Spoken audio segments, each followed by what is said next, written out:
I'm gonna see the folks I dig. I'll even kiss a sunset peak, California, when I get home.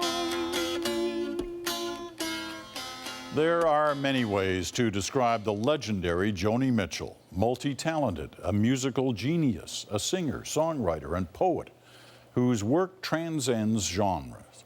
But Mitchell herself wouldn't use those words because she doesn't want to be defined. She sat down with Jian Ghomeshi of CBC Radio's Q to talk about her process and her art in her own words. Here's Portrait of an Artist. Joni Mitchell, hello. Hi. What a pleasure it is to be here. Thank you. Thank you for inviting us into your home. Oh, you're welcome. This place is quite remarkable. It feels like a sanctuary. Yeah. Is that what it represents to you? Yeah, that's what it is. Yeah. There's artwork on all the walls. Most of it your artwork. And there's self-portraits around as well. There's some self-portraits around. That's British Columbia. That's where I'm building my house in British Columbia. That's my property. That's my property in British Columbia, and that one too. I only paint things that mean something. That's Saskatchewan at 40 below. This is Ochuna, Nigerian water goddess. You know, I'm a water junkie. Does all of your creativity, whether it be painting, writing songs, poetry, come from the same well? In other words, is it the same place in Joni Mitchell that where the visual art comes from, or the music? Yeah, I do believe there are different languages, you know, and some things don't translate as well from one language to another. If painting and music are the two languages, how do you know, what does music represent in terms of language to you, and what does painting represent? Well, I'm a painter first, and I kind of apply painting principles to music. Woke up, it was a Chelsea morning, and the first thing that I saw was the sun through yellow curtains and a rainbow on the wall. Joni Mitchell, a painter, yes. Singer, songwriter, sure. Light up your lazy blue eyes. To many, a legend of her generation, and undoubtedly a Canadian icon. Joni has too many honors to list here. Grammys, Junos, Order of Canada. Oh, you know it sure is hard to leave you, but it's really not my home. From a childhood on the prairies, a career that spanned decades, genres, art forms. You don't know what you've got till it's gone. It started with folk in the 1960s. It evolved into jazz and rock. In the black booth of an all-night cafe. Along the way, she has always, in every way, been the artist. Do you enjoy looking back? No, I don't like to look back. I have At to. all? No. I mean, I've come through the worst part. I'm doing a ballet on love, so I didn't want to go back and listen to everything. You know, so I just kind of pulled things out of my head and... No, because I'd like to redo the bass track on that, or why did I put that reed on that word? You can't go back, and you don't go and listen to Court and Spark or Clouds or something? Sometimes I'll walk in, somebody will play it, you know, and you walk in, or I have one friend who comes over here and insists on putting my music on, you know, so it's like... What happened? What do you do? He's into it. Well, we play pool, and I'd rather have Duke Ellington on, frankly, to play pool, but... So you hear the things you would do differently? Yeah. You can't give yourself a break and go, No. It's interesting to me that you don't go back and listen to the music. Unless I have to. Unless you have to. But you've got paintings up all over the place. Yeah, but there are things I like to look at. But maybe you like your paintings more than you do your music? Well, if I look, you know, there are some paintings here that, most of these are quite satisfactory. I don't want to put another stroke on them. I put up things that seem finished, you know, so I don't have that thing. But if I'm listening to my music and, you know, like, there's things in there that, like, geez, I should have put a guitar fill there. Why didn't I do that, you know? Why did I do that? Why did I read that line like that? You know, why am I whining? Right. So I guess it's like divine dissatisfaction or something, you know, and it's what drives you to your next period. You won't make that mistake again. But it don't snow here, it stays pretty green. I'm gonna make a lot of money, then I'm gonna quit this crazy scene. I wish I had a river I could skate away on. You've been called a recluse. Does it bother you when people consider you a recluse? No, people always get everything wrong. When somebody gets something right, I'm always delighted, you know. As David said, Joan, you're the only person I know, you know, who doesn't want to be famous. I really didn't. I wrote a poem about Which David, Crosby? Geffen. Geffen. You know, I thought fame was going to be a horrible experience, which until you get used to it, it is. You know, you just have to deal with an incredible amount of stupidity because this place is mentally ill with celebrity. At 16, this will give you an idea. I'm not a kid that played air guitar in the bedroom and go, oh, I'm going to be rich and famous and all of that. Right. I felt sorry for stars. You know, Sandra Dee was all over the local magazines with her mascara running down. The paparazzi were on them. She was breaking up with her husband. It was misery. I thought, oh, the poor woman. And so I wrote this poem called The Fishbowl about Hollywood before I ever was here. You know, the fishbowl is a world reverse where fishermen with hooks that dangle from the bottom up reel down their catch without a fight on gilded bait. Pike, pickerel, bass, the common fish ogle through distorting glass. See only glitter, glamour, gaiety, fog up the bowl with lusty breath, lunge towards the bait and miss and weep for fortunes lost. Envy the goldfish? Why? His bubbles breaking round the rim while silly fishes faint for him and say, oh my God, I think he winked at me. So you see. When did you write that? When I was 16. Wow. So before I went to art school, before I got into this game, you know, so I'm not entering the game in a normal way. So what becomes the turning point where this becomes not just a career, but a massively successful one? I had no career. So when does the career? And I had no ambition to be a musician because there was no reason. I mean, the bottom was falling out of folk music. My only thing was, this is the last time I'm ever going to be able, with a grade 12 education, get enough money in the bank, you know, make hay while the sun shines. Joni, you worked really hard in the late 60s and early 70s to I liked the cultivate process. the career that you did. I liked writing. I liked composing. I liked creating. I love the creative process. I hate the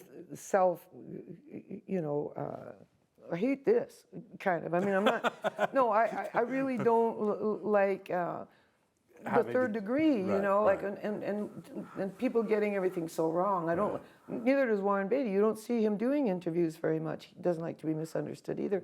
And being interviewed guarantees misunderstanding, you know. So how does it feel like when that person becomes, as you did by the early 70s, this massive star?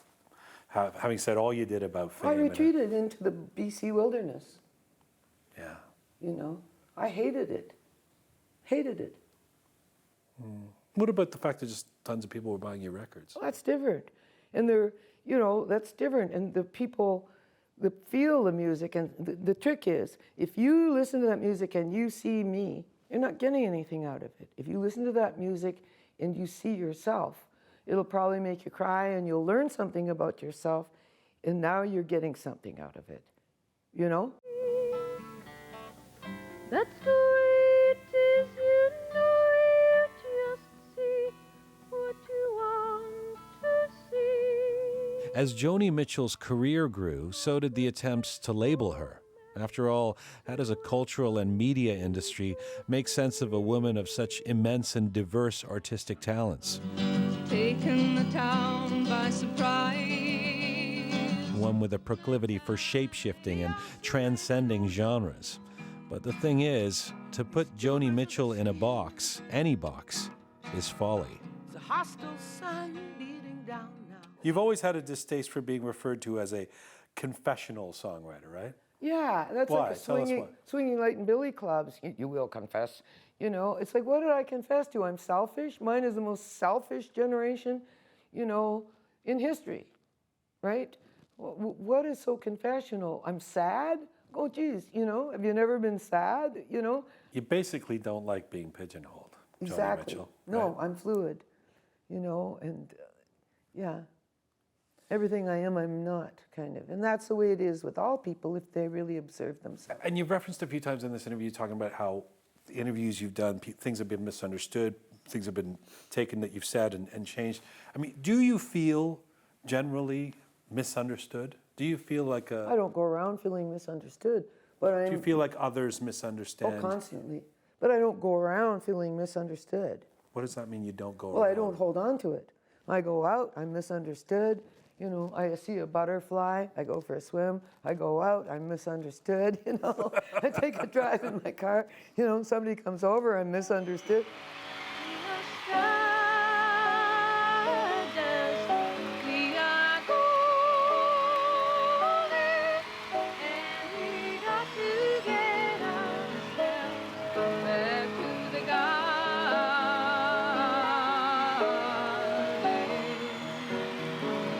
You wrote Woodstock in '69, a Right. song that defined a generation. A lot of people So they assumed. say. Well, So they say. Yes, they do say that, and it sort of has. And a lot of people assumed you were there, and you weren't. And how did you, in David Crosby's words, capture that moment better than anybody who's actually there? Because I was one of the many that were thwarted, you know, so that was the place every kid wanted to be. And I got to the airport with CSN and our agent, David Geffen, and our manager, Elliot, on a Sunday night when I was supposed to play, and it was a catastrophe. I had to do the Dick Cavett show the following day, you know, and it was Geffen that decided, oh, we can't get Joni in and we can't get her out in time. So he took me back to the pier where he had a suite, you know, where he lived, and we watched it on TV. And I was the deprived kid that couldn't go. So I wrote it from the point of view of a kid going there. If I'd been there in the back room with all the cutthroat, you know, like egomaniacal crap that goes on backstage, I would not have had that perspective. Life's illusions I recall. Oh, I really don't know life at all. When I interviewed Leonard Cohen a couple of years ago, we talked about how he's almost grown into his songs. That the songs that he wrote when he was 30 years old are more appropriate for him now than when he actually wrote them. It's quite remarkable. In your case, it almost feels like the inverse. You said, I feel miscast now in my early songs. Well, not They're both sides ingenue. now. Both sides now I grew into. But you redid both sides now. Right. And was it's that not why? Well, it's not an ingenue. It's not a good ingenue role. I saw Mabel Mercer do it in her 70s, and I thought it was a wonderful performance. And I went back to tell her. I said, you know, I've heard that song performed by a lot of people. I didn't tell her I was the author. You know, I said, but it takes somebody your age to pull it off. And she went, huh? And I went, oh, you don't even tell a 70-year-old, which I am now, you know, that she's old. You know, she was offended, and I just kind of slunk out and didn't say anything more. But that song, I've looked at life from both sides now. You know, 21 when I wrote it, I took a lot of ridiculing for it. I was just miscast in it, I think, as a young girl. That I really liked the performance I did in my 50s of it.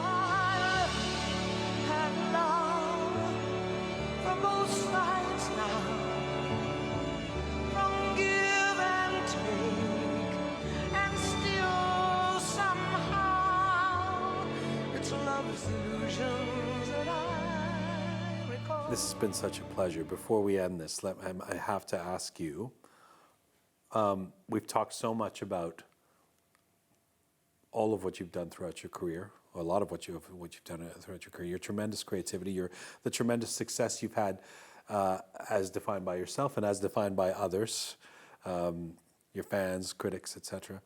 What are you most proud of, Joni? What do you look back and go, that is what I'm really proud of? Well, there isn't anything singular, you know. There's healthy pride and unhealthy pride. I try not to indulge too much in pride, but, you know, there are cases, man, in the street where people come up that it's really meant a lot to them. Like, for instance, what first comes to mind here is two young girls who lost their mother in their early teens who holed up in their bedroom with this music. And it was cathartic, and I kind of surrogate mothered them. There's one thing that I've been trying to bring across to people, I think, is you're on your own, let's face it. You know, like, and that's okay, you know, to remove the crutches. It's a little scary. It is for most people. You know, for me, it just kind of happened. I didn't have, you know, I didn't have anybody guiding me. They just removed themselves because I've had a very interesting and a very challenging life. But I have a tremendous will to live and a tremendous joie de vivre, you know, alternating, you know, with irritability. Joni Mitchell will be in Toronto next week for Joni, a Portrait in Song, a tribute concert at the Luminato Festival.